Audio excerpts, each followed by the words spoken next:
Oh enggak.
Internet okey berubah kan. Siapa yang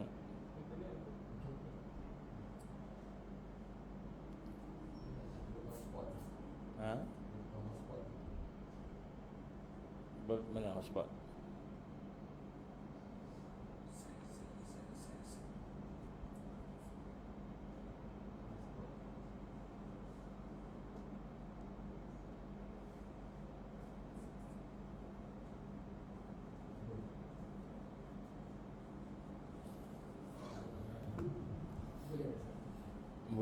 Boleh kejap.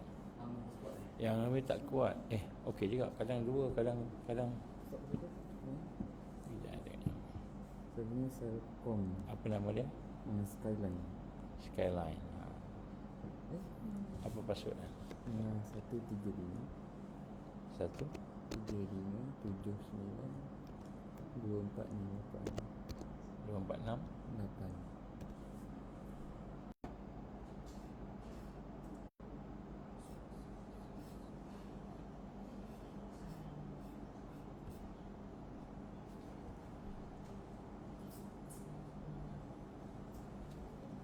Okey, boleh ke insya-Allah kita boleh dengar. Dan ni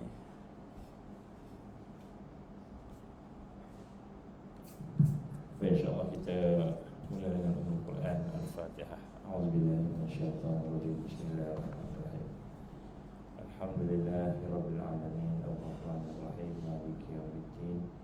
Iyyaka na'budu wa iyyaka nasta'in. Ihdinas siratal mustaqim.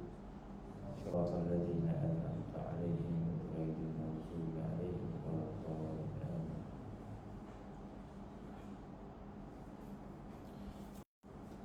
A'udzu billahi samil 'alim minasyaitonir rajim. Bismillahirrahmanirrahim. Innal hamdalillah nahmaduhu wa nasta'inuhu wa nastahdihi wa nastaghfiruh. Wa na'udzu billahi min shururi anfusina wa min sayyiati a'malina. Man yahdihillahu fala mudilla lahu wa man yudlil fala hadiya lahu. Asyhadu an la ilaha illallah wahdahu la syarika lahu wa asyhadu anna Muhammadan 'abduhu wa rasuluh. Qala rabbi ishrah li sadri wa yassir li amri wahlul 'uqdatam min lisani yafqahu qawli. Rabbi zidni ilman. Amma ba'd.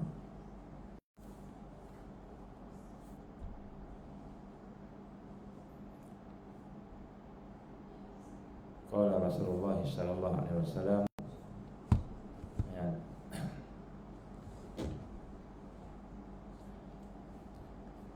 raditu billahi rabba bil islam dina wa Muhammad nabiyya wa rasulah.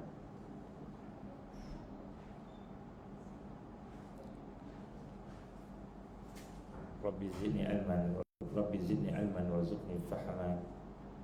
Rabbi ishrah li sadri wa yassir li amri wahlul 'uqdatam min lisani yafqahu qawli. Alhamdulillah. Assalamualaikum warahmatullahi wabarakatuh. Alhamdulillah, pertama kita syukur kepada Allah Ta'ala diberikan kesempatan pada pagi ini untuk sama-sama kita duduk sekejap berkumpul, dan kemudian sama-sama kita insya-Allah melihat beberapa perkara yang mungkin sebagai ulang kaji kita, untuk kita sama-sama membina diri kita, mendekatkan diri kita dengan persiapan untuk membina kekuatan.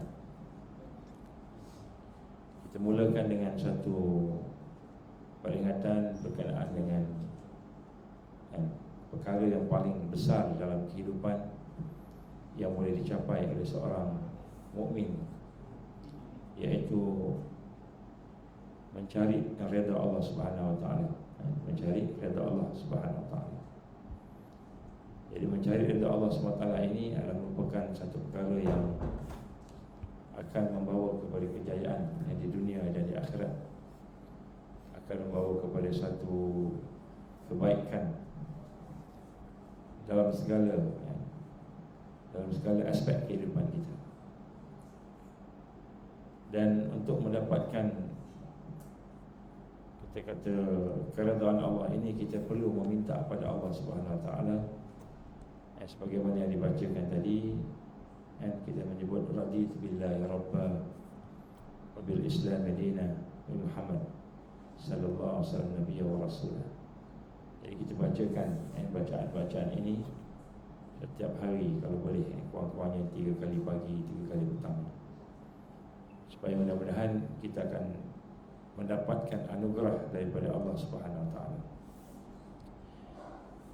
Menurut Al-Imam Ibn Qayyim Al-Jauziyah rahimahullah menyatakan bahawa sebelum keredaan seseorang hamba itu, maka akan ada satu keredaan yang berasal daripada Allah.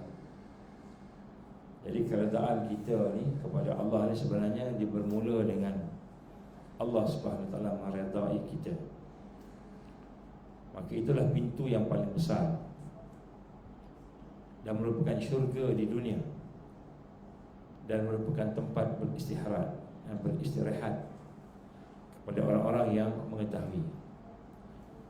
Jadi redha kepada Allah ini adalah merupakan kehidupan bagi mereka yang mencintai, menikmati orang yang beribadah, yang menghajatkan kepada Allah Subhanahu Wa Taala. Jadi Sayyidina Umar bin Khattab radhiyallahu anhu pernah menulis pesanan kepada Abu Musa Asy'ari radhiyallahu anhu, menyatakan amma ba'd, sesungguhnya seluruh kebaikan itu ada dalam redha. Seluruh kebaikan itu ada dalam redha. Oleh kerana itu, jika kamu mampu maka redhalah. Jadi kalau kita mampu, redha. Apa pun yang berlaku kepada kita dalam kehidupan ini ada kepada redha. Redha kepada Allah dengan segala ketetapannya, qada dan qadarnya. Maka kata Sayyidina Umar radhiyallahu anhu, dia kata apa? Maka kalau kamu mampu, redha dalam segala hal, redha pada Allah. Maka jika kamu tidak mampu, sabar. Kamu tak mampu, sabar. Jadi sebab itu kita ingin sentiasa melatih diri kita ini supaya kita sentiasa mempunyai kekuatan untuk redha. Dan untuk latih itu, maka kita telah buat dalam sembahyang, dalam solat kita tu selalu kita buat redha, nak cari redha Allah, iaitu kita kan melakukan tamak-ninah. Tamak-ninah, kita berhenti sekejap, kita tenang. Tenang dalam segala hal, apa pun mula tenang dulu. Macam tu. Dan kita berhenti sekejap. Kalau rokok, setelah kita rokok, sebelum kita i'tidal naik tu, bila kita baca Subhana Rabbiyal Azim wa bihamdi tu kan, maka habis baca tu, relax sekejap. Bukanlah relax, duduk sekejap, baru buka i'tidal. Setelah kita baca Sami'allahu liman hamidah tu, relax sekejap, tenang sekejap, baru buka. Ini disebut tamak-ninah.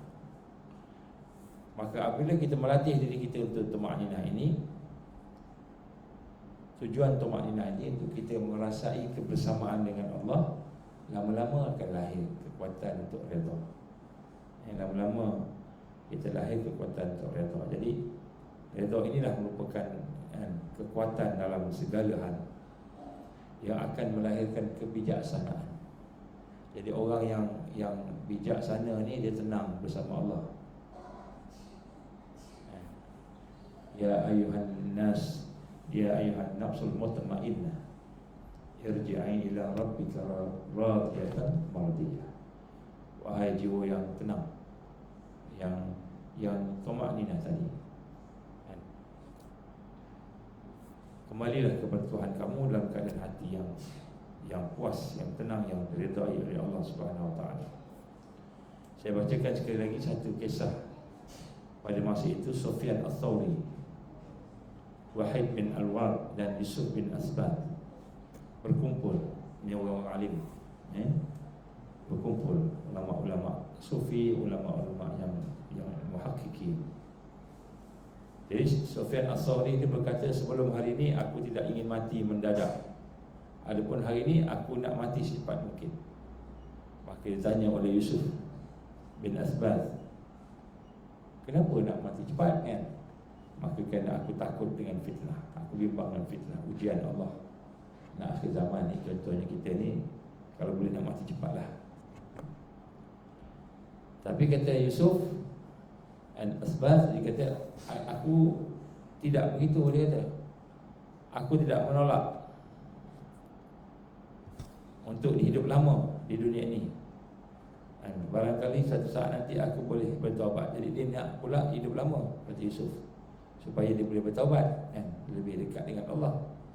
Kemudian dia bertanya kepada Wahid bin Al-Ward rahimahullah, dia kata apa? Engkau bagaimana? Aku tidak memilih apa pun. Aku lebih suka pada apa yang dikehendaki oleh Allah. Maka Sufyan Al-Thawri pun bertanya, demi Allah, ini sebuah kenyataan yang besar daripada jiwa yang mendalam.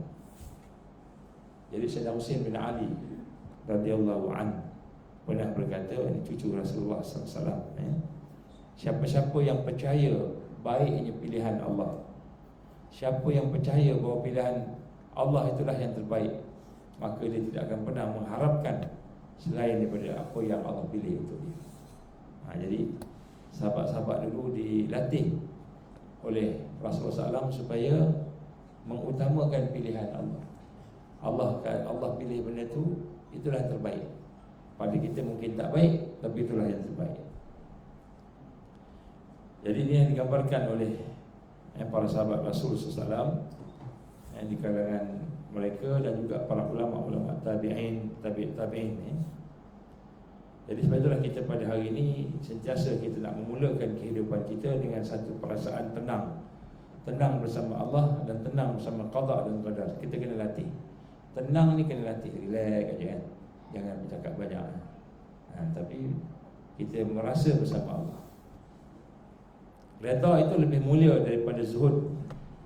Orang zuhud ni tak boleh nak lawan orang yang redha.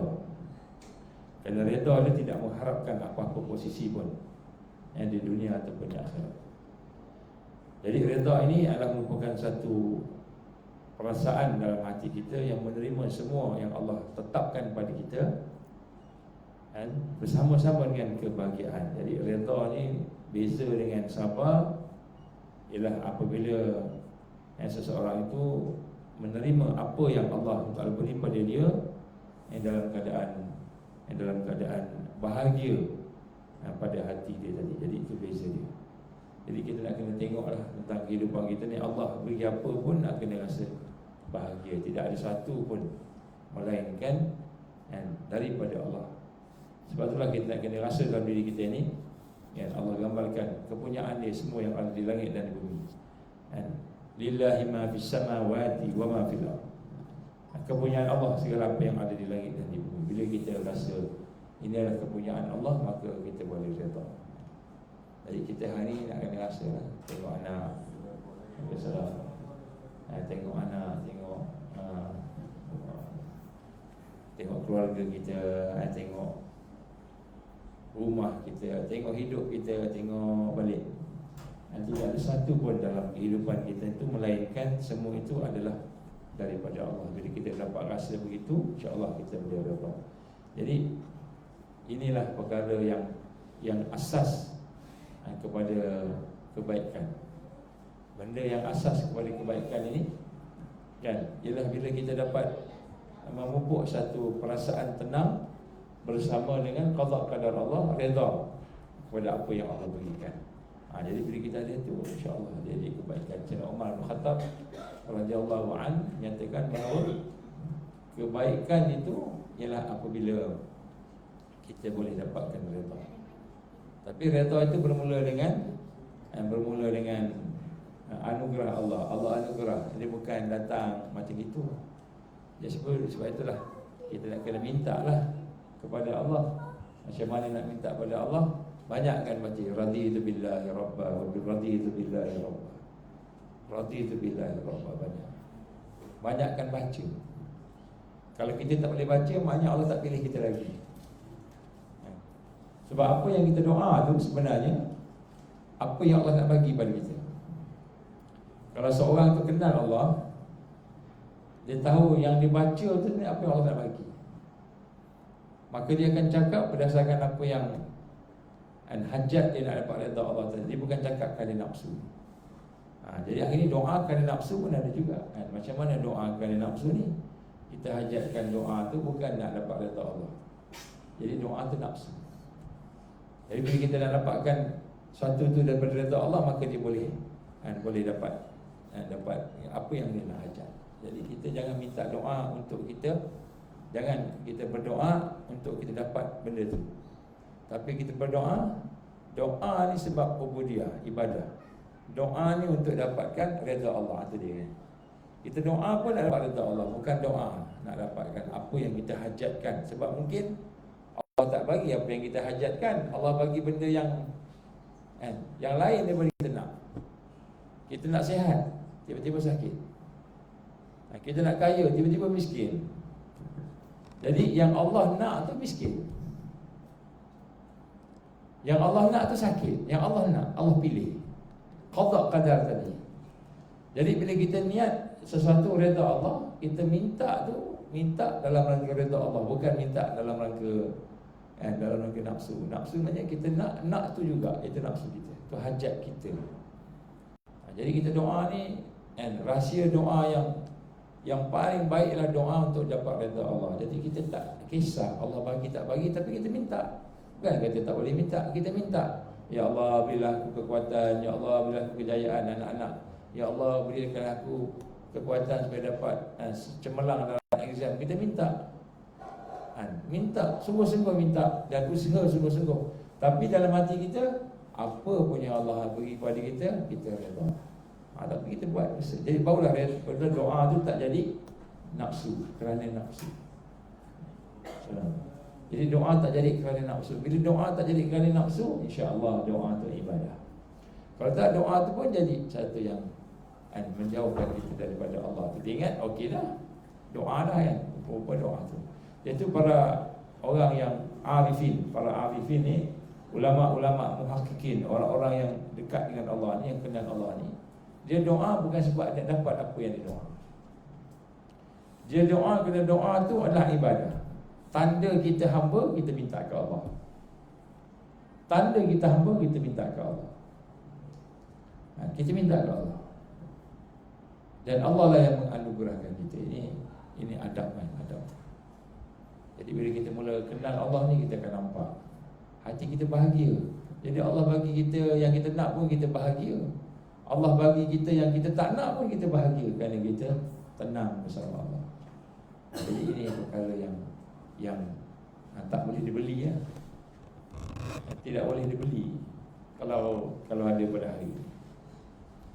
Untuk kita melihat perkara-perkara begini, maka hendaklah kita memahami satu perkara, bahawa kekuatan kita itu bukan hanya sekadar fizikal, tapi kekuatan kita yang hakiki yang Allah beri kepada kita ialah kekuatan mata hati kita, basirah.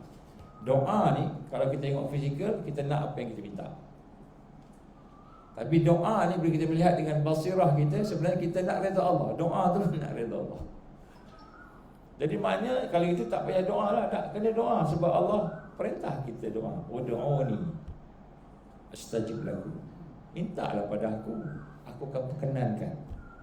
Jadi maksud perkenankan tu, bagi seorang yang kenal Allah, yang beriman, bukan perkenankan yang kita nak, yang nafsu nak. Perkenankan ialah apa yang Allah redha pada kita, kita pun redha pada Allah. Allah bagi apa pun tak apa. Jadi bila kita doa tu,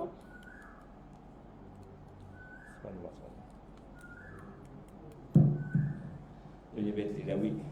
Jadi bila kita doa tu, jangan kita doa nak sesuatu, itu nafsu. Kita doa ibadah, nak ibadah pada Allah. Kenapa doa? Sebab Allah perintah kita doa. Sebab tu mintalah, nak minta apa pun, tapi minta dalam rangka nak dapat redha Allah. Maknanya kalau Allah bagi, alhamdulillah, syukur kita. Kalau Allah tak bagi, kan, sabar kita, redha juga. Aku redha. Allah bagi, kita redha. Allah tak bagi pun, kita redha juga. Cakap kuat sikit kono.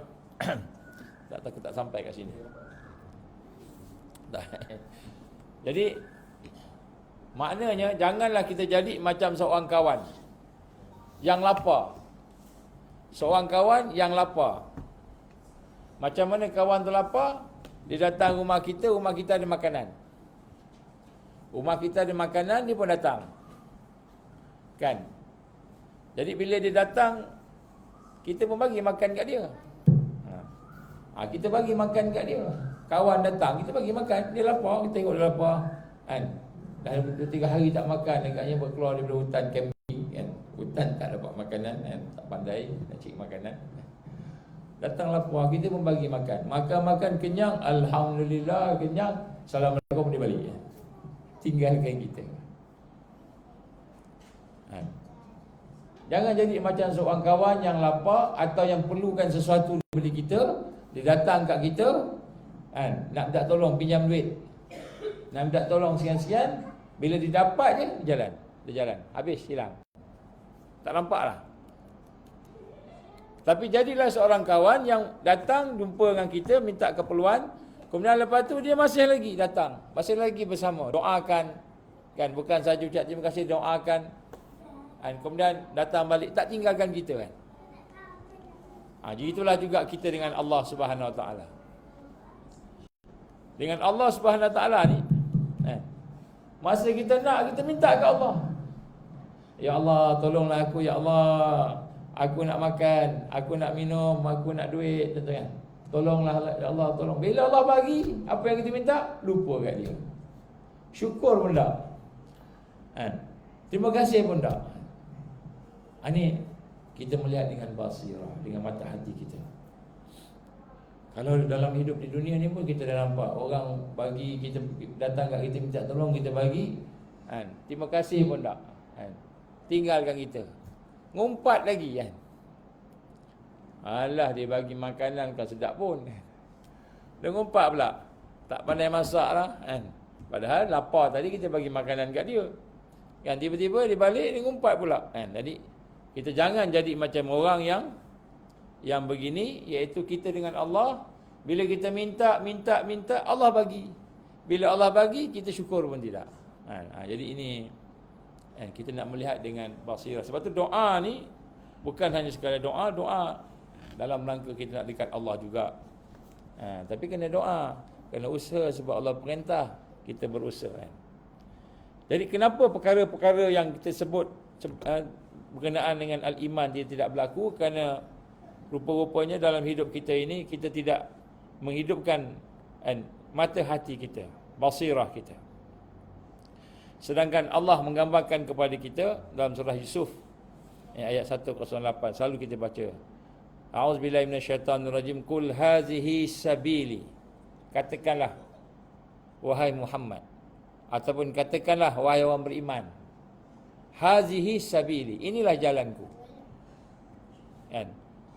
Ad'u ila Allah, aku mengajak kamu kepada Allah Subhanahu Wa Taala. Jadi jalan hidup kita ialah mengajak kepada Allah. Macam mana nak mengajak kepada Allah? Ala basiratin, ala basirah, di atas hati, mata hati yang hidup.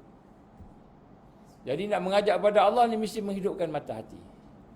Sebab tu hari ni kenapa orang tak nampak apa yang mungkin disebut oleh Quran, disebut oleh hadis, tak nampak, tak boleh rasa. Macam semalam kita bincang tentang konspirasi, pakatan jahat. Tak nampak pakatan jahat. Dia kata ni semua teori, tak nampak. Musuh sedang menyerang kita. Kan? Allah gambarkan dalam Quran, mereka sentiasa menyerang orang yang beriman ni. Tak nampak serangan dia. Tak rasa, kita rasa okey je, tak ada apa, aku boleh hidup hari ni, aku boleh kerja, boleh makan, boleh ada rumah, ada semua, kan. Kenapa? Nak mengajak kepada Allah ni ala basirah. Ala basirah ni dari sudut terjemahannya itu kita bolehlah kata hujah yang nyata, kan. Tapi maksud hujah ni ialah apa yang ada di dalam hati, kan. Apa yang ada dalam hati tadi. Ana wa manittaba'ani, dan aku mengikuti di atas jalan-jalan yang ada tadi itu, kan. Wa subhanallah wa ma ana minal musyrikin, maha suci Allah, aku bukan orang-orang yang mensyirikkan Allah. Jadi di sinilah kita lihat perkara yang penting dalam atas maksud kita nak memahami apakah basirah ini. Kita ulang kaji baliklah, saya pernah sampaikan benda ni. Kita ulang kaji balik untuk kita menghayatinya, memperdalamkan. Dari sudut bahasa, basirah ini adalah merupakan ilmu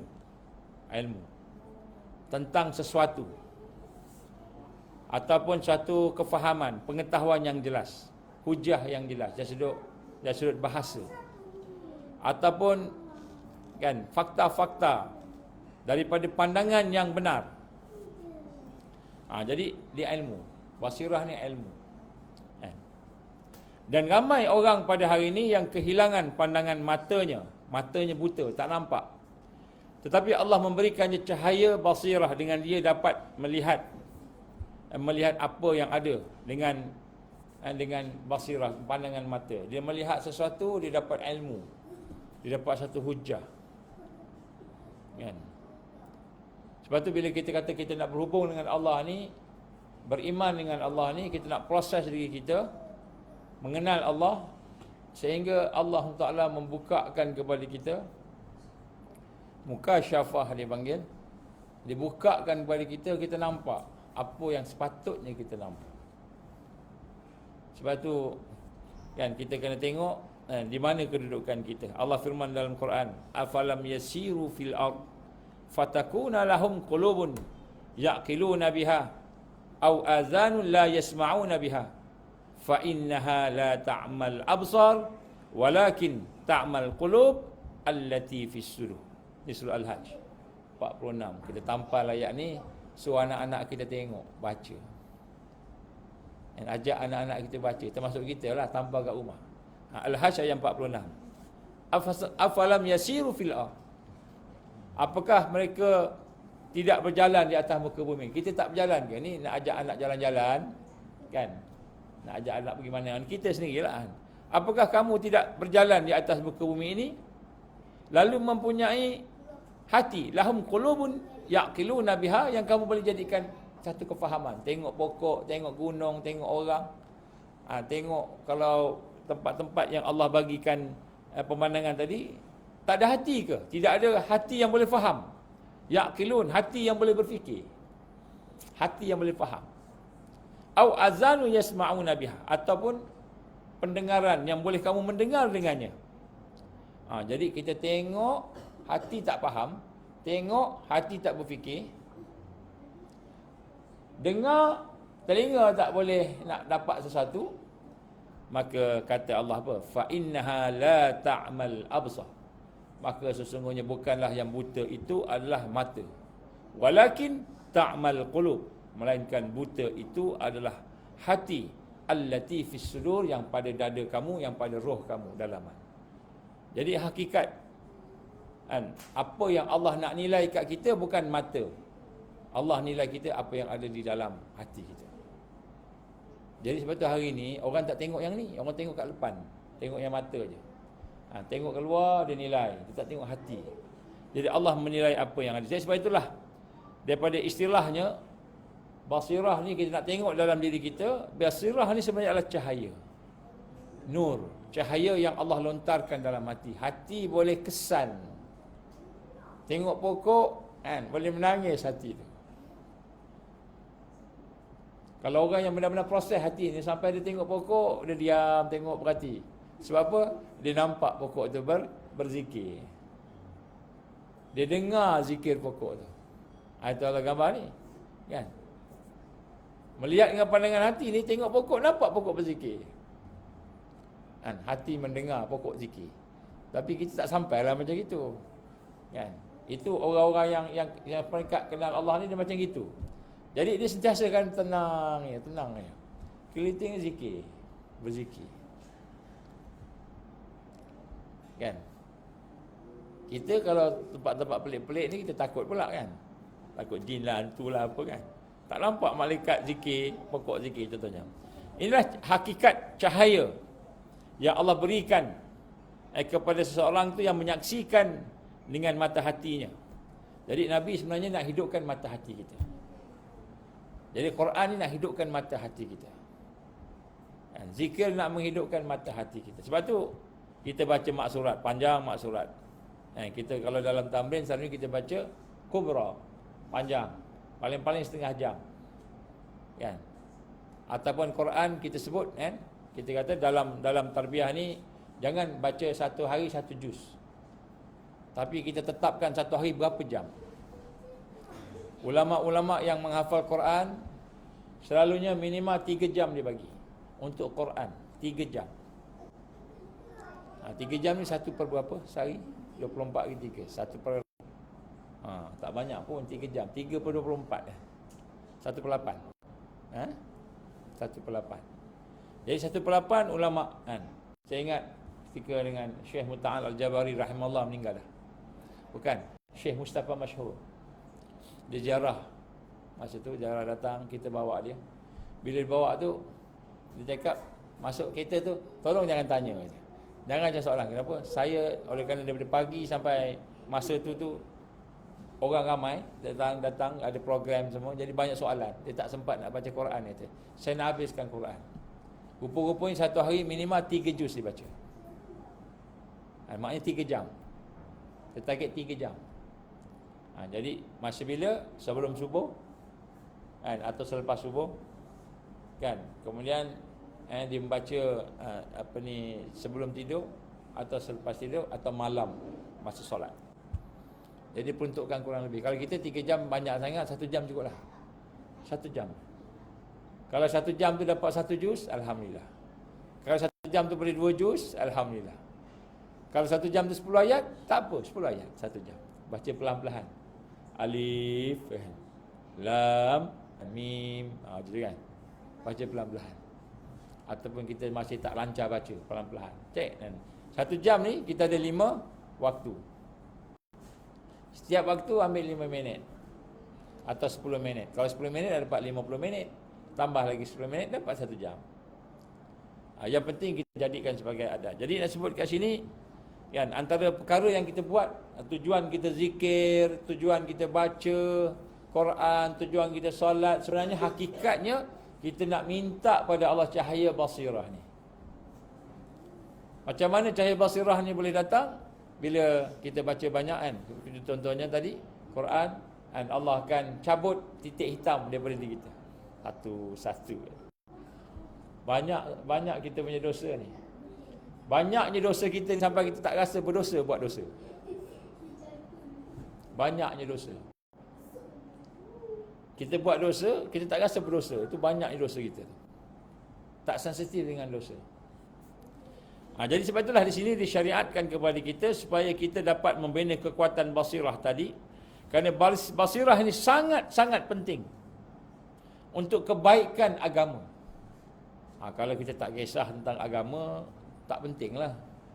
Kalau kita tak kisah nak jaga akidah kita, nak jaga hubungan dengan Allah, basirah ni kita rasa tak penting kan. Kalau setakat kita kata ilmu sahaja kan, tak penting. Tapi kalau kita benar-benar nak menjaga agama, kebaikan kita dengan agama tadi sangat-sangat penting. Dan apabila seseorang itu tidak memiliki basirah kan, dia tidak akan boleh membezakan al-haq dan batil. Mana yang baik, mana yang buruk tak dapat beza. Kenapa? Sebab basirah dia tertutup. Kan? Terutamanya ketika di akhir zaman, fitnah yang bermaharajalela, sehingga dia tidak akan nampak yang mana benar, yang mana salah. Tak nampak. Dia tengok tu, ini benar ni, okey ni, tak apa ni. Tapi rupa-rupanya tipu daya kan, Dajjal. Dia tak nampak. Dia tak nampak.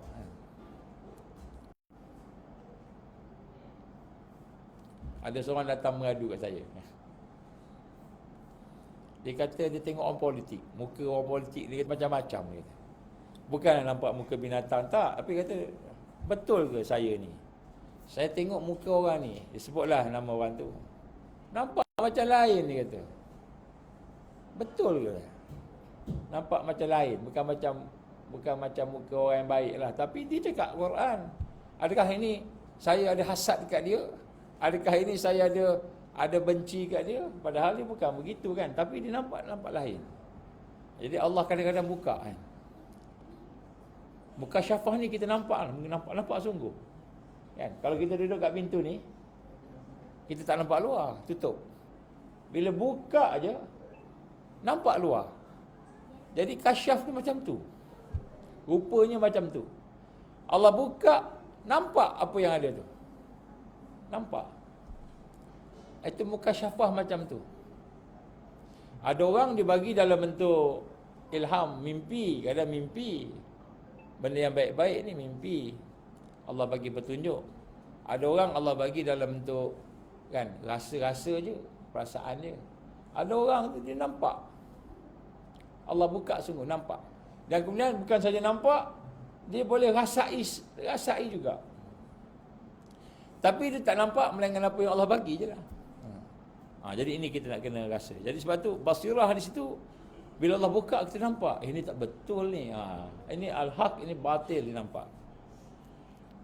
Jadi sebab itulah digambarkan oleh Ibn Qayyim al-Jauziyah rahimahullah, dia kata basirah ini memancarkan makrifat. Jadi basirah ni akan mendapatkan memancarkan cahaya makrifat, kita kenal, dan menumbuhkan firasat, kita akan nampak dan kita tahu. Firasat. Jadi dia bukanlah ilmu, tapi dia roh kepada ilmu. Ilmu ni kita boleh belajar. Sebab tu kita tengok Google, baca Google, dalam Google kan, dapat ilmu, dapat informasi. Setakat ilmu. Kita tak boleh nampak, tak kenal, makrifat tak dapat. Firasat tak dapat. Jadi hubungan basirah dengan ilmu ini seperti roh dan jasad. Jadi ilmu ni jasad, fizikal, yang nampak depan, fizikal, sains lah kita kata. Tapi basirah ni roh kepada jasad tadi, roh kepada ilmu. Jadi roh itulah yang dapat rasa, dapat berkembang. Ini digambarkan sebagai makrifat. Maka basirah akan tumbuh dalam hati dan menjadi melahirkan firasat, melahirkan satu kekuatan, satu bentuk kan kita kata pandangan yang mendalam. Sebab tu Allah gambarkan dalam Quran, inna fi zalika laayatil limutawassimin. Surah Al-Hijr ayat 75 Sesungguhnya pada yang demikian itu benar-benar terdapat tanda bagi orang yang memerhatikan tanda mutawassimin. Kan? Sebab tu Rasulullah SAW menyatakan kepada dalam hadisnya, diriwayatkan oleh Imam At-Tirmizi, ittaqu firasatal mu'min. Berhati-hatilah kamu, takutlah kamu dengan firasat orang-orang yang beriman. Fa innahu yanzuru binurillah azza wajal. Sesungguhnya dia melihat dengan cahaya Allah. Kemudian Nabi membaca inna fi zalika laayatin lil mutawassimin. Kemudian Nabi membaca ayat tadi tu, sesungguhnya pada demikian benar-benar terdapat tanda kekuasaan bagi orang yang diberikan tanda. Allah bagikan tanda tadi. Jadi hadis ini adalah hadis sahih, hasan li ghairih, yang mana digambarkan dalam hadis ini at-tawasum, at-tafa'ul, as-sima. Ini adalah merupakan tanda. At-tawasum ni orang yang diberi tanda. Firasat ni Allah bagi tanda. Allah bagi tanda. Orang soleh-soleh ni macam itulah. Kan? Contohnya macam kan, Allah yarham Pak Sumit kan. Allah izin, Allah bagi tanda pada dia. Ada seorang datang satu hari, saya jumpa dengan dia. Dia cerita-cerita kisah orang yang datang, tapi tak sebutlah siapa kan. Ada seorang tu datang nak uji ilmu dia. Pak Sumit ni terkenal. Orang tu datang nak uji ilmu dia. Nak uji ilmu, kemudian nak dia macam bomo jugalah, nak try sihir dia lah. Dia sampai kat pintu tu, Pak Sumit tak bagi masuk. Kamu jangan masuk. Kalau kamu ingat kamu handal dan kuat, baik kamu balik.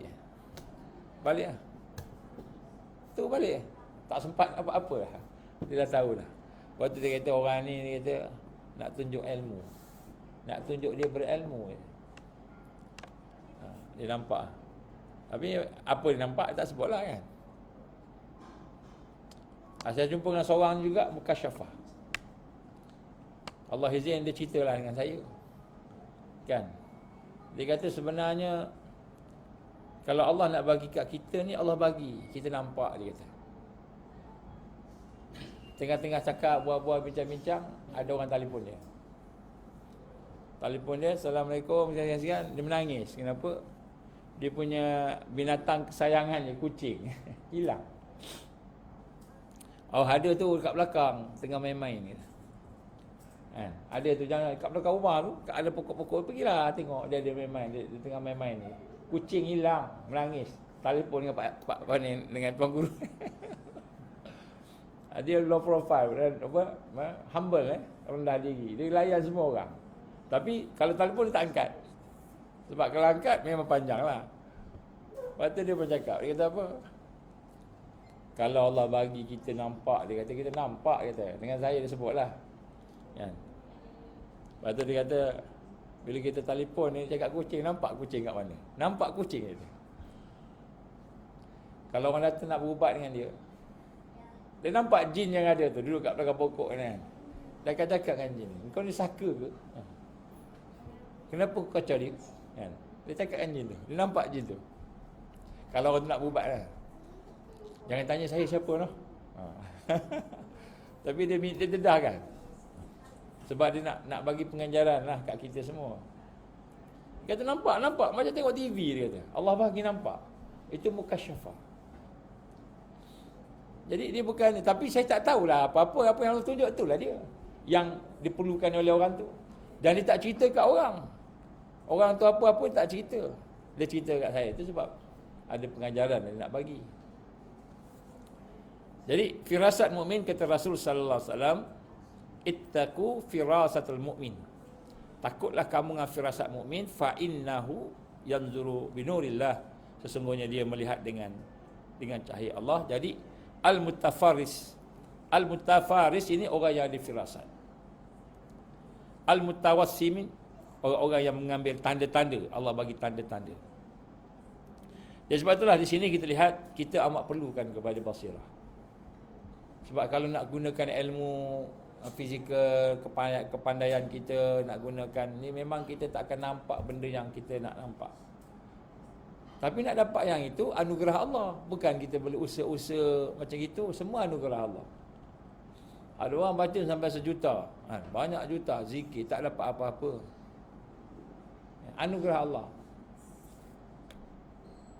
Dan di sinilah Allah gambarkan dalam ayat-ayat yang lain, awaman kana mayitan fa ahyainahu wa ja'alna lahu nuran yamsi bihi fil nas kama masaluhu fil zulumat laisa bi kharijin minha kadzalika zuyyina lil kafirin ma kanu ya'malun. Ini surah Al-An'am ayat 122.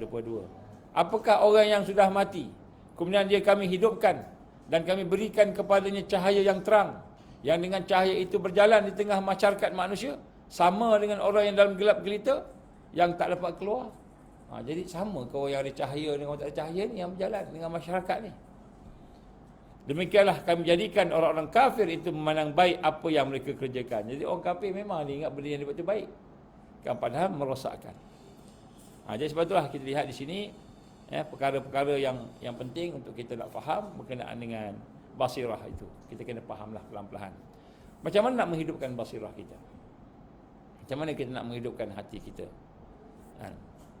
Sebagai orang yang mahu menuju kepada Allah Ta'ala, maka kita kena menghidupkan basirah kita. Bermula dengan kita mencari Allah dalam hidup kita. Dalam hidup kita ni, kita cari Allah. Cari Allah ni maknanya kita cari redha Allah. Sebab tu saya mula dengan redha tadi. Wa ridwanu minallahi akbar. Keredaan Allah yang paling tinggi sekali, paling besar sekali. Jadi maknanya dalam hidup kita ni, apa sahaja yang kita buat, termasuklah doa kita tadi. Kita doa pun dalam rangka nak cari redha Allah, bukan dalam rangka nak dapat apa yang kita nak. Memang kita nak hajat. Tapi bila Allah bagi, alhamdulillah, syukur. Bila Allah tak bagi, sabar. Kita terima juga, kita redha. Allah bagi, redha. Tak bagi pun redha juga. Jadi bermula dengan kita mencari redha Allah Subhanahu Wa Taala.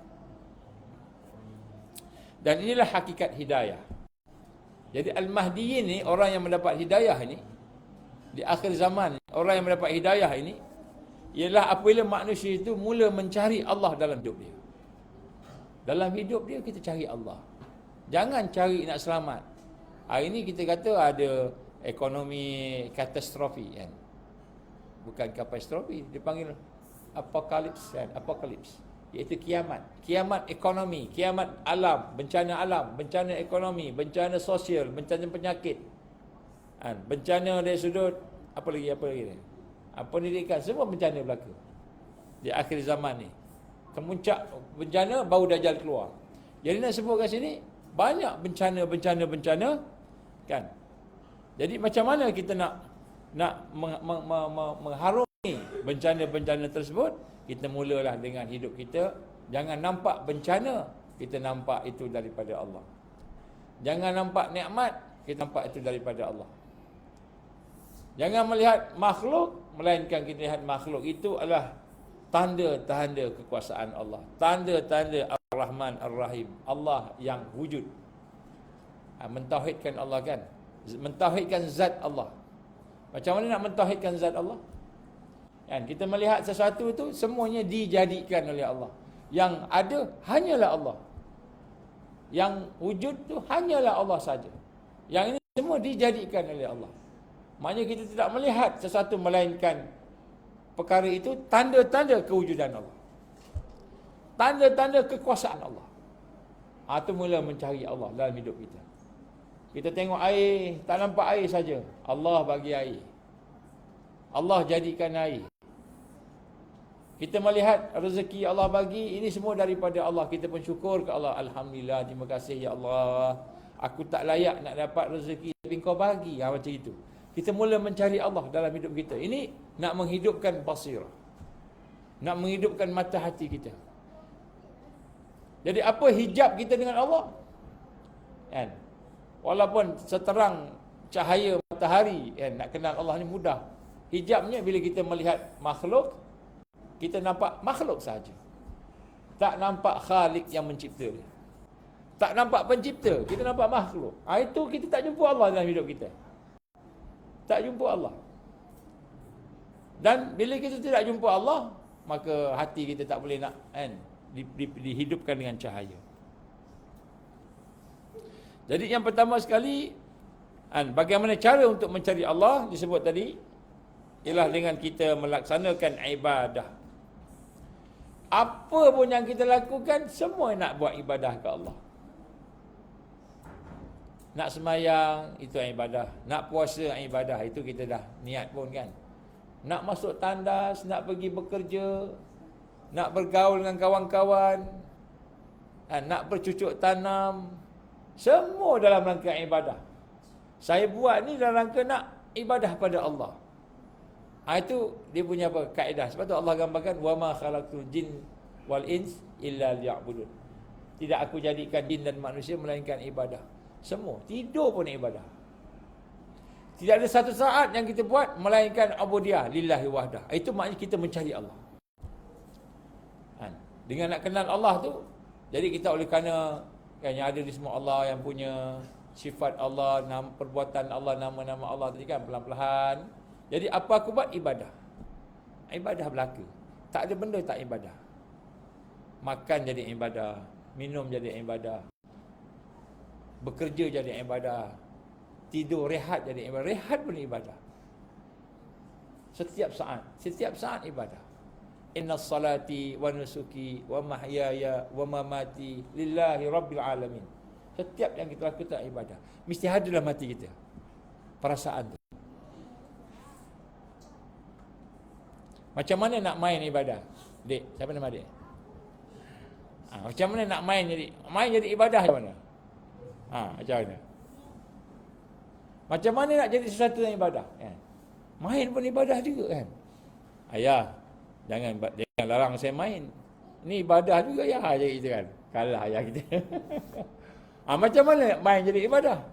Main jadi ibadah nombor satu, kita main tu dalam rangka nak tenang-tenangkan diri kita, nak bagi satu keseronokan supaya seronok tu dapat kita lebih mudah zikir pada Allah. Boleh tak kita serius saja sepanjang masa? Tak ada keseronokan. Sama tak orang mencangkul bertani dengan orang bermain? Main apa? Contohlah memanah ataupun main bola, sama tak? Nampak guna tenaga sama juga. Cangkul pun guna tenaga, main bola pun guna tenaga. Tak sama kalau cangkul tu sekadar cangkul nak tanam pokok bekerja. Main untuk menenangkan hati. Jadi cangkul dan riadah bermain bola sama bila cangkul tu menenangkan hati kita. Bahagia. Kita bahagia cangkul. Bahagia buat pertanian. Jadi dia akan jadi sama. Tapi nak dapat bahagia tu nak kena jelas matlamat lah kan. Okey, jadi maknanya bermain diizinkan. Satu ketika kan, siapa namanya? Uzaifah. Kan? Dia balik, dia kata Uzaifah dah Uzaifah ke? Siapa yang ingat? Uzaifah dah munafik, Uzaifah munafik, dia kata. Uzaifah munafik. Dia jumpa dengan Abu Bakar. Kenapa? Munafik kata. Ketika aku jumpa Rasulullah bersama dengan Rasulullah, aku boleh ingat Allah, aku boleh ingat syurga neraka. Bila Rasulullah cerita setelah aku nampak syurga neraka sebab ni sahabat-sahabat sebut dan mukasyafah ni, bila Rasulullah cerita nampak syurga. Tapi macam mana nampak kita tak boleh nak bayang lah. Kan? Aku boleh nampak syurga neraka sebagainya kan. Tapi bila aku balik ke rumah kan, aku lupa, tak ingat apa yang Nabi sebut tadi. Hilanglah pandangan tadi. Lepas tu Abu Bakar, aku pun macam tu juga, kata Sayyidina Abu Bakar. Abu Bakar munafik, Abu Bakar munafik. Sampai pakat-pakat jumpa Rasulullah. Rasulullah senyum kan. Apa kata Rasulullah? Sekiranya kamu berada sama keadaan di depan aku ni, maknanya dalam keadaan terdak, ingat Allah, boleh melihat apa yang digambarkan tadi, sampailah kamu balik rumah macam itu, maka nescaya kamu akan nampak malaikat di kiri kanan kamu semua, malaikat salam dengan kamu. Lebih kuranglah aku makan Rasulullah. Maknanya malaikat akan salam dengan kamu. Maknanya kita dah hidup di alam yang bukan saja alam fizikal, dia alam alam ghaib juga. Maknanya malaikat boleh nampak, boleh salam kita Nabi. Kan? Jadi Nabi kata apa? Saat-saatan. Ada masa diizinkan untuk kita bergembira bersama-sama dengan keluarga kita, bersama dengan isteri. Kan ada beberapa masa yang dibenarkan kita mungkin dalam keadaan mungkin nampak macam lupa ke Allah, contohnya ketika bersama isteri, bersama suami kan. Jadi kita kena saat-saatan. Jadi sebab tu digambarkan Nabi ada masa kita kena rehat. Tapi rehat tu pun dalam keadaan terikat dengan Allah Subhanahu Wa Taala. Jadi nak sebut kat sini maknanya kita bermula dengan apa kita buat, semua ibadah. Macam mana nak jadikan ibadah? Yang pertama kita buat tu kerana nak dapat redha Allah, itu je. Kemudian yang kedua, kita tak buat benda yang melanggar syariat Allah. Yang wajib kita jangan tinggalkan. Buat sesuatu tinggal yang wajib pula. Tak semayang contohnya, tak puasa, buat yang haram. Jangan buat yang haram, tinggalkan. Yang wajib buat semua, yang haram tinggal semua. Kita sensitif. Sampai nak makan, ni boleh ke tak boleh ni? Kenapa? Beli kat mana tadi ni kan? Beli kat kedai tu macam mana? Sekian-sekian. Oh, tak tahu tuan punya kedai ni. Ayamnya tu betul tak betul ni, sembelih tak sembelih kan? Kita kata syubhat, Nabi kata tinggalkan. Tinggalkan. Maksudnya nak makan pun nak jaga ibadah. Ni nak gambarkan kat sini, bila kita mula nak jadikan hidup kita ibadah, maka kita dah mula nak mencari Allah dalam hidup kita. Maksudnya ibadah pada Allah kan? Maka apakah ibadah yang paling kuat sekali? Ibadah yang paling kuat, tegakkan Islam pada diri kita, dan tegakkan Islam pada keluarga kita dan pada umat sekarang. Dan bila kita gabungkan semua itu, ibadah ialah kita membina kekuatan untuk kebangkitan Islam. Jadi apa yang kita buat untuk bina kekuatan, maka jadilah ibadah. Nampak macam gotong royong, biasa je gotong royong kan? Gotong royong nak membina surau, musalla di Rimunan Kasih 7 dan 8 hari bulan. Kita umumkan sekali lah kat sini. Nampak macam gotong royong aja. Tetapi sebenarnya bukan gotong royong saja, tapi kita nak membina satu tempat yang mana boleh melahirkan satu ibadah kepada ramai-ramai. Surau, nak buat surau, nak bina surau. Infaknya tenaga, infaknya pemikiran, infaknya dari sudut dana dan sebagainya. Jadi bila kita mula menjadikan hidup kita nak ibadah, iaitu kita akan berjumpa dengan Islam, kita perjuangkan Islam, di situlah kita kata bermulanya kita mencari Allah dalam hidup kita. Jadi cari Allah ni bukan dengan fizikal, dengan akal kita, tapi kita kena hidupkan amalan hati kita. amalan hati kita. Dan sebab itulah kita mula, kalau boleh kita mula dengan mentalkinkan syahadah kita. Kita mula dengan 2 kalimah syahadah dan kita memahami tuntutan kalimah syahadah. Dia ada rukun-rukunnya. Dia ada perkara yang membatalkannya. Jadi sebab itulah hidup ni, tuan-tuan, puan-puan, sahabat-sahabat sekalian, kan, adalah merupakan satu perjalanan menuju kepada Allah. Ni sekarang ni kita sedang berjalan, nampak macam duduk kan, nampak macam baring, tapi sebenarnya kita sedang bergerak menuju kepada Allah. Dan hakikat perjalanan ialah hati kita hidup dan bergerak. Yang bergerak tu bukan fizikal, hati kita hidup dan bergerak. Hidup maknanya diikatkan dengan Allah, diikat dengan perkara imaniyat. Satu hadis qudsi yang telah mana Allah berfirman, riwayat Ibn Rajab dan Ibn Katsir dalam tafsirnya, wahai hambaku, carilah aku, carilah Allah, nescaya kamu akan menjumpai aku, kamu akan jumpa aku. Kerana seandainya kau berjumpai dengan aku, maka engkau telah menjumpai segala-galanya. Dan sekiranya engkau telah kehilangan aku, maka engkau kehilangan segala-galanya. Aku mencintaimu. Allah sayang sangat pada kita ini, melebihi segala-galanya. Jadi kita cari Allah. Jadi saya nak tanya pada diri kita semua, kita buat muhasabah noh. Dalam hidup kita ni, apa yang kita buat paling banyak sekali? Banyak masa kita buat. Apa dia? Kalau dia seorang penulis, mungkin banyak masa dia habiskan menulis. Kalau dia seorang pemain bola sepak, Malaysia lah katakan, banyak masa training bola sepak. Kalau dia seorang petani, banyak masa bertani. Kalau dia seorang pegawai kerajaan, bekerja sebagai pegawai kerajaan.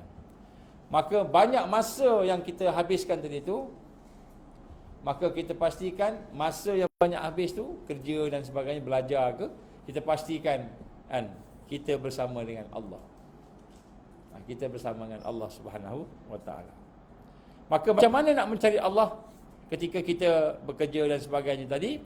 Dengan mata hati kita, kita mulakan dengan kita nak merasai keagungan Allah, nak mula merasai kekuasaan Allah, nak mulai merasakan kesempurnaan Allah, nak rasa perbuatan Allah. Ini perbuatan Allah ni. Ini sifat Allah ni, ini nama Allah, asma Allah, ni zat Allah. Kita mula hati kita tengok, kita pandang. Kipas berpusing kan. Kita duduk kat sini, saya saja rehat sekejap. Oh kipas. Tengok kipas. Oh kipas ni kan, dipusing ni sebab ada elektrik kan. Switch on, elektrik kan. Kipas pusing. Kipas pusing. Jadi kita tengok kipas kan. Ya Allah, kau jadikan kipas ni, kau jadikan elektrik, kau jadikan, tengok, oh hebat Allah, Allah hebat. Kita nak rasa dalam hati kita.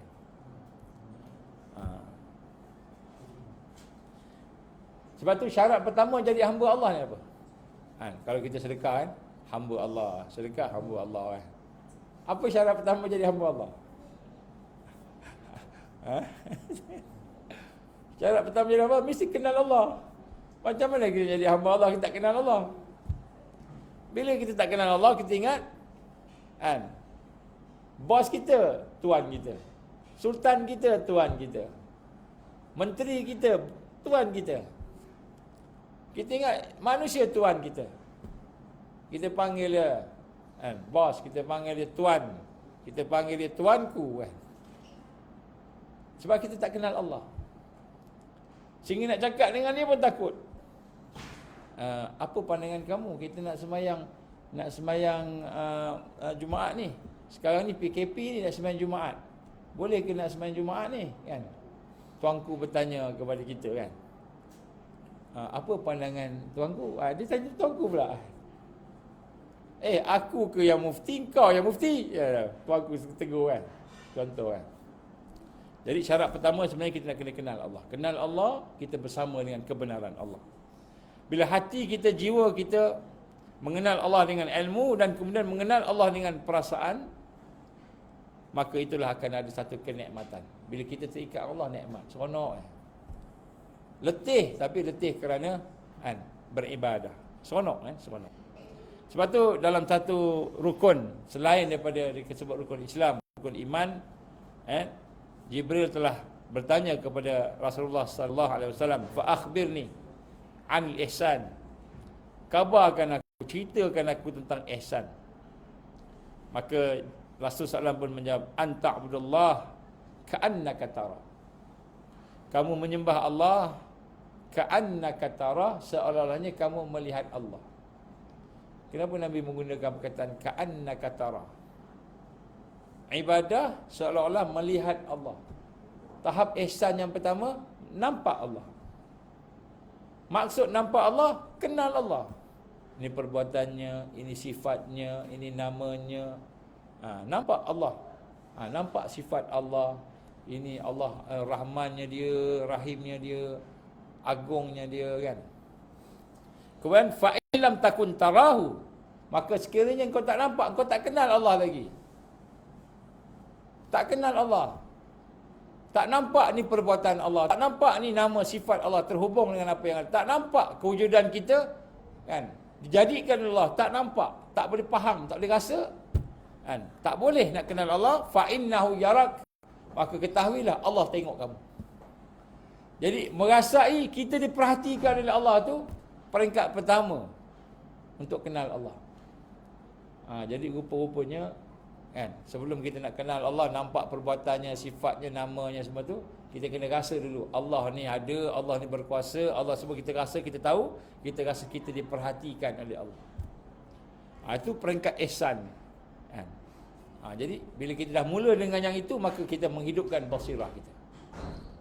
Hidupkan basirah kita. Tapi dah ada dah ustaz, macam mana nak dah buat dah macam tu tapi tak rasa-rasa juga, kan. Mungkin sebab hati kita keras, hati kita gelap, gelita dengan dosa, maka banyakkan la ilaha illallah, la ilaha illallah. Cubalah, kan, la ilaha illallah berapa kali sehari agaknya? Banyak kali. Lagi banyak lagi bagus. Kurang-kurangnya 100 kali, kan, 700 kali, 1000 kali. Ikutlah la ilaha illallah. La ilaha illallah di lidah, hati pun baca juga. Jadi bila kita baca tu, zikir tu, kita ingat Allah tadi, kita rasa tadi, maka Allah akan cabut satu-satu. Mula-mula kita akan baca je, rasa tak rasa apa-apa. Lama-lama kita mula rasa, kan? Allah melihat, Allah bersama. Rasa. Kemudian bila rasa tu dia akan pergi ke satu badan, kan, satu tubuh badan kita. Sehingga tangan ni takkan buat bergerak melainkan dengan la ilaha illallah. Perasaan la ilaha illallah. Dia akan jadi semua satu badan. La ilaha illallah. Akhirnya sampai peringkat Allah buka sikit. Apa Allah buka sikit? Contohnya, kan, Allah pun mulai menjadikan kitanya mudah nak kenal yang ni baik, ini buruk. Sebelum ni tak ada. Allah nampakkan dosa kita tu satu yang buruk. Sehingga akhirnya Allah buka lagi benci kat dosa tu. Akhirnya kita tinggalkan dosa. Dia bermula dengan la ilaha illallah. Kita kan macam tak ada apa-apa, tapi dia ada kesan dia. Apa tu kena banyak. Banyak tak apa, letih tak apa, baca je. Akhirnya Allah akan buka nanti, Allah akan buka. Kalau nak baca panjang sikit, la ilaha illallah wahdahu la syarikalah, lahul mulk wa lahul hamd, yuhyi wa yumiit wa huwa ala kulli syai'in qadir. La ilaha illallah wahdahu la syarikalah, lahul mulk wa lahul hamd wa huwa ala kulli syai'in qadir. Pun boleh juga, kan. Ataupun kalau nak benar-benar Allah tolong kita, benar-benar nak rasa keagungan Allah, baca pula doa yang Nabi baca bila Nabi dalam keadaan susah. La ilaha illallahul azimul halim, la ilaha illallahu rabbul arshil azim, la ilaha illallahu rabbus samawati wa rabbul ard wa rabbul arshil karim. Baca banyak-banyak. Bila kita banyak baca la ilaha illallah, nanti Allah bagi satu perasaan, mudah nak ingat Allah. Mudah ingat Allah bukan dengan lidah, dengan ni, mudah dengan hati kita ingat Allah. Baca je. Try lah. Ada perbezaan nanti. Baca, walaupun hati kita tak rasa apa, baca. Kenapa hati kita tak rasa seronok? Sebab hati kita banyak lagi titik hitam, banyak lagi dosa. Kita tak rasa seronok dengan zikir. Tak rasa tenang. Kan hari ni kan kita kadang, saya baca dah Quran, saya baca dah semua, tapi tak tenang. Kenapa? Hati kita banyak lagi titik hitam. Kita kena keep on baca. Sebab setiap kali baca Allah cabut, akhirnya bercahaya. Bercahaya itulah kita dah mula rasa seronok. Bila kita rasa seronok, bila kita rasa dekat dengan Allah, kan, itu maknanya cahaya dah mula dah menyentuh hati kita. Teruskan baca lagi, zikir lagi, baca, akhirnya Allah akan buka, kita rasakan tenang bersama dengan kebaikan. Kalau hari itu kita tak buat baik, kita rasa oi tak bestnya. Macam sekarang ni kalau tak buat maksiat, kita rasa tak best. Contohnya kalau satu hari tak main game, orang yang biasa main game kat ni. Orang biasa main game, satu hari tak main. Oh, rasa nak main juga. Satu hari tak tengok WhatsApp. Satu hari tak fitnah dan ngumpat. Oh, tak bestnya hidup ni. Macam dulu, orang satu hari tak tengok surat khabar. Dululah kan. Mesti tengok surat khabar. Dululah. Jadi Allah akan buka sehingga satu hari tak baca Quran, kita rasa, ui, rasa berat. Satu hari tak bangun malam, tahajud, kita rasa ruginya. Macam itu. Kenapa? Allah dah buka lah. Macam mana kita kena buang titik hitam. Sebab tu la ilaha illallah, la ilaha illallah, la ilaha illallah. Baca tak apa, tak rasa pun baca. Ataupun baca qul huwallahu ahad, Allahus samad, lam yalid wa lam yulad wa lam yakul lahu kufuwan ahad. Target 100,000 kali. Satu hari tak dapatlah 100,000 kali. Kumpul 100,000 kali. Minima. Allah buka pintu hati kita, lama-lama kita akan nampak. Kemudian dengan ilmu yang kita belajar, dengan pengalaman kita, akhirnya sampai peringkat basirah kita hidup, kita nampak Dajjal keluar, kita tahu ni Dajjal. Orang lain semua ikut dia. Orang lain semua bersama dia. Sebab dia bawa ekonomi, dia bawa ubat, dia bawa makanan, ya, dia bawa keamanan, dia bawa semua. Inilah kita punya penyelamat. Kita nampak Dajjal tu. Tak. Kenapa kita nampak? Sebab hati kita. Itulah insya-Allah sikit sebanyak sebagai mukadimah kepada basirah. Kita ulang kaji sebenarnya. Benda ni kita dah bincang-bincang dah. Insya-Allah. Mudah-mudahan Allah ampunkan kelemahan kita, dosa kita insya-Allah. Dan selalulah minta kepada Allah keredaan dia. Raditu billahi rabba, raditu billahi rabba, raditu billahi rabba. Minta ke Allah. Mudah-mudahan Allah berikan kepada kita kekuatan. A'udzubillahi minasyaitonirrajim. Bismillahirrahmanirrahim. Alhamdulillahirabbil alamin wassalatu wassalamu ala asyrafil anbiya'i wal mursalin wa ala alihi wa sahbihi ajma'in. Rabbana atimim lana nurana waghfir lana innaka ala kulli syai'in qadir. Rabbana la tuzigh qulubana ba'da idh hadaytana wa hab lana min ladunka rahmah innaka antal wahhab. Rabbana zalamna anfusana wa illam taghfir lana wa tarhamna lanakunanna minal khasirin. Rabbana ya Allah, Rabbana atmim lana nurana waghfir lana innaka ala kulli syai'in qadir. Rabbana atina fid dunya hasanah wa fil akhirati hasanah wa qina azaban nar. Wa sallallahu alaihi Muhammad wa ala alihi wa sahbihi baraka wa sallam. Walhamdulillahirabbil alamin. Subhanakallahumma wa bihamdika asyhadu an la ilaha illa anta astaghfiruka wa atubu ilaik. Bismillahirrahmanirrahim. Wal 'ashr. Innal insana lafi khusr illa alladhina amanu wa 'amilus solihat wa tawasaw bil haqqi wa tawasaw bis sabr. Wabillahi taufiq wal hidayah. Assalamualaikum warahmatullahi wabarakatuh.